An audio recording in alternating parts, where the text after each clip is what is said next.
Downtown Los Angeles has gone through a tremendous renaissance over the last several decades.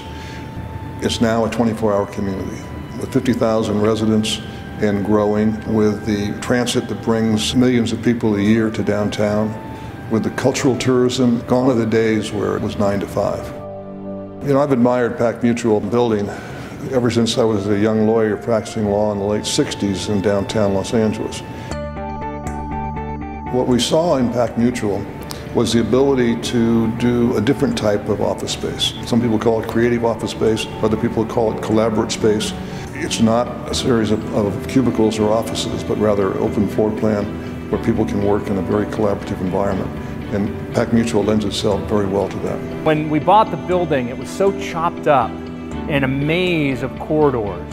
Everything trying to look like a 1980s Class A office building. We had to find something about this that was different than the way the market perceived it. And it's pretty tough when you go through 500,000 square feet and all you see is cottage cheese ceilings or ugly carpet or wood paneling, just about everywhere they could throw wood paneling. But we had an idea. There was some exposed brick. And turns out we found a lot of exposed brick. Let me see, maybe this one's better. This whole area was cottage cheese, drywall, and these windows were covered by drywall, literally covered with no light coming in. They made offices that only showed this. And I remembered one of our early tours, Reed getting up on a desk and checking up underneath going, the concrete's way up there, the concrete's way up there. And we knew we had our hands on something there that nobody else was seeing. One of the other things we were able to do when we acquired the building was look for space that wasn't usable, that was on storage. So you were getting very cheap rent because it could only be used as storage space. What we were able to do when we peeled back all the layers was create leasable square footage for an office tenant.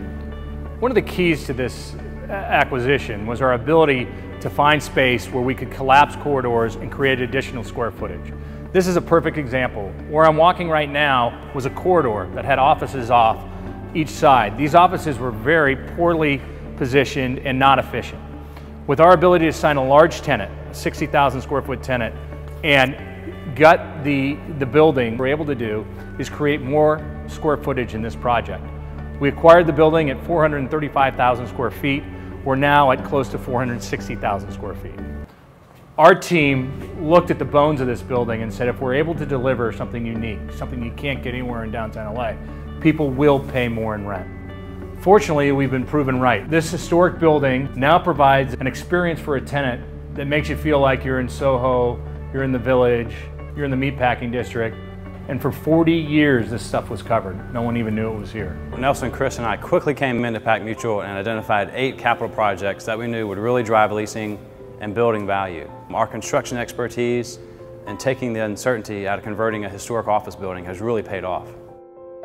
Here on the Olive Street side of PacMutual, right across from Pershing Square, we've recently completed painting we call the Clock Building. Right next to that is a 4-story carriage house where we've done some valet improvements. We were in the carriage house of PacMutual, new valet desk, really updated it, redoing these columns, new lighting throughout to really brighten it up and make a great sense of arrival. We're demoing a retail space between the 6-story Clock Building and the 4-story carriage house. And here we're creating a pocket park, tenant amenity, people can come in off the street, have coffee. Another example of a CapEx project that we identified early on that's really going to drive leasing and really drive up the value of the building. So we are taking an old Verizon suite and we're going to demo out this area, the full width, and make an outdoor open air courtyard with a patio for Le Pen Quotidien on one side and a patio for Tender Greens on the other side. And there'll be a common walkway through the middle. It's going to be a really great dining experience. We've been able to redo the corridors, remove the carpet that's been covering the entombed marble, redo the ceilings with brand new LED lights, really brighten the corridors up and make it a place that tenants want to be. It seemed like a very good time for us as the cycle was improving to make this acquisition. And all of our projections and forecasts have turned out to be conservative, and things are really extremely robust in downtown.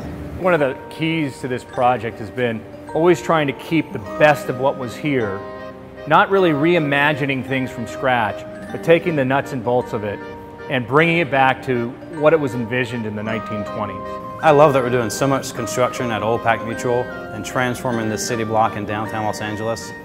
Downtown Los Angeles is truly a very special place.